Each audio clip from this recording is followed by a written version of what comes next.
আসসালামু আলাইকুম ওরহমতুল্লাহি ওবরাকাতুহু। আপনাদের সবাইকে জানাচ্ছি অনেক অনেক প্রীতি আর শুভেচ্ছা। আপনারা দেখছেন ইসলামের গল্প। আজকে আমি নবীজি সাল্লাল্লাহু আলাইহি ওয়াসাল্লাম এবং ওমর বিন খাত্তাব রাদিয়াল্লাহু তাআলা আনহু, ওসমান ইবনে আফফান রাদিয়াল্লাহু তাআলা আনহু এবং আবু বকর সিদ্দিক রাদিয়াল্লাহু তাআলা আনহু, এই চারজনের অসাধারণ কিছু কথোপকথনের বিষয়ে আপনাদেরকে জানাবো এবং একটা গল্প শোনাবো। সেটা হলো ওমর বিন খাত্তাব রাদিয়াল্লাহু তাআলা আনহুর মেয়ে হাফসা বিনতে ওমর রাদিয়াল্লাহু তাআলা আনহা, তিনি বিধবা হয়েছেন। তার স্বামী একটা যুদ্ধে শহীদ হয়ে গেছেন, শাহাদাত বরণ করেছেন। ইদ্যত পালনের পরে ওমর রাদিয়াল্লাহু তাআলা আনহু স্বাভাবিকভাবে তিনি তার মেয়েকে বিয়ে দেবার চেষ্টা করছেন। তো প্রস্তাব নিয়ে প্রথমে তিনি ওসমান ইবনে আফফান রাদিয়াল্লাহু তাআলা আনহুর কাছে গেলেন। গিয়ে বললেন, ওসমান, আমার মেয়ে তো বিধবা হয়ে গেছেন, আমি তার জন্য পাত্র তালাশ করছি, যদি আপনি মনে করেন তাহলে আপনি গ্রহণ করতে পারেন। সেই সমাজে এটা কোনো দোষণীয় বিষয় ছিল না, বা আমরা আমাদের সমাজে যেইভাবে দেখি ব্যাপারটা এমন মোটেও ছিল না। এটা খুব স্বাভাবিক একটা বিষয় ছিল তাদের কাছে। ওসমান ইবনে আফফান রাদিয়াল্লাহু তাআলা আনহু তিনি মুচকি হেসে বললেন যে, আসলে আমি এই মুহূর্তে আপনার মেয়ের ব্যাপারে কোনো কিছু চিন্তা করছি না। ওমর রাদিয়াল্লাহু তাআলা আনহু চুপ করে চলে এলেন। এরপরে তিনি ভাবলেন যে ঠিক আছে, আমি আবু বকর রাদিয়াল্লাহু তাআলা আনহুর কাছে যাই। তিনি আবু বকর রাদিয়াল্লাহু তাআলা আনহুর কাছে গেলেন, গিয়ে বললেন যে, আমার মেয়ে হাফসা বিনতে ওমর, আপনি জানেন যে সে বিধবা, তো আমি তার জন্য বিয়ের চেষ্টা করছি। আপনি যদি মুনাসেব মনে করেন তাহলে আপনি তাকে বিবি হিসাবে গ্রহণ করতে পারেন, আমি তাকে আপনার কাছে বিয়ে দিতে চাই। তিনি প্রস্তাব দিলেন।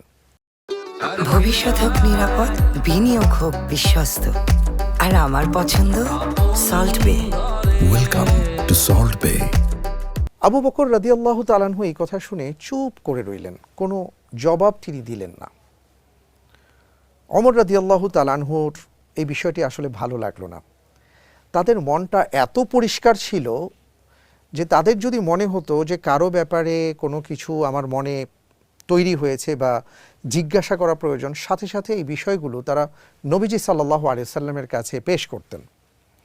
তো ওমর রাদিয়াল্লাহু তাআলা আনহু তিনি রাসূল সাল্লাল্লাহু আলাইহি ওয়াসাল্লামের কাছে আসলেন। এসে তখন তিনি বললেন যে, আমার একটা আচরণে খুব কষ্ট পেয়েছি আমি দুইজনের কাছ থেকে, ইয়া রাসূলুল্লাহ। কি সেটা?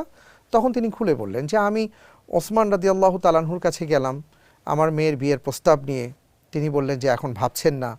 আমি আবু বকর রাদিয়াল্লাহু তাআলা আনহুর কাছে গেলাম, তিনি চুপ করে রইলেন, কোনো কথাই বললেন না। ইয়া রাসূলুল্লাহ, আমি কি করব? নবীজি সাল্লাল্লাহু আলাইহি ওয়াসাল্লাম তাকে অসাধারণ একটা কথা বললেন। ভাষার মাধুর্যতা এবং ভাষার অলংকার কি, একটু খেয়াল করি। নবীজি সাল্লাল্লাহু আলাইহি ওয়াসাল্লাম ওমর বিন খাত্তাব রাদিয়াল্লাহু তাআলা আনহুকে বললেন,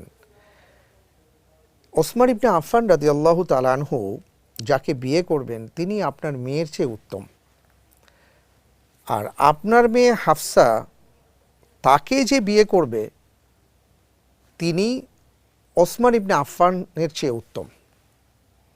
কথাটা কি দাঁড়ালো? যে ওসমান ইবনে আফফান যাকে বিয়ে করবেন হাফসা রাদিয়াল্লাহু তাআলা আনহার চাইতে উত্তম, আবার হাফসা রাদিয়াল্লাহু তাআলা আনহাকে যিনি বিয়ে করবেন তিনি ওসমান ইবনে আফফানের চেয়ে উত্তম। সুবহানাল্লাহ, বিষয়টা তাই দাঁড়িয়েছে। অর্থাৎ ওসমান ইবনে আফফান রাদিয়াল্লাহু তাআলা আনহু বিয়ে করেছিলেন রাসূল সাল্লাল্লাহু আলাইহি ওয়াসাল্লামের আরেক কন্যাকে। আপনারা জানেন যে ওসমান ইবনে আফফান দুইজন কন্যাকে বিয়ে করেছিলেন, রোকাইয়া এবং জাইনাবকে রাদিয়াল্লাহু তাআলা আনহুমা। তো স্বাভাবিকভাবেই নবীর কন্যা হাফসা বিনতে ওমর রাদিয়াল্লাহু তাআলা আনহুমার চাইতে উত্তম। আবার ওসমান ইবনে আফফানের চাইতে নিঃসন্দেহে নবীজি সাল্লাল্লাহু আলাইহি ওয়াসাল্লাম উত্তম। তিনি এত অসাধারণভাবে এই শব্দের মাধ্যমে বা বাক্যের মাধ্যমে তিনি ব্যাপারটি জানিয়েছিলেন। এইভাবে তারা শব্দ চয়ন করতেন, এইভাবে তারা শব্দ ব্যবহার করতেন। তা আমরা আমাদের ভাষা ব্যবহারের ক্ষেত্রেও যেন এটা খেয়াল রাখি, এবং আমরা যখনই কথা বলবো আমরা যেন আমাদের ভাষা, শব্দচয়ন, ভাষার আলংকারিক দিক এবং মানুষকে যেন আমাদের ভাষা প্রভাবিত করে সেদিকে যেন আমরা খেয়াল করি।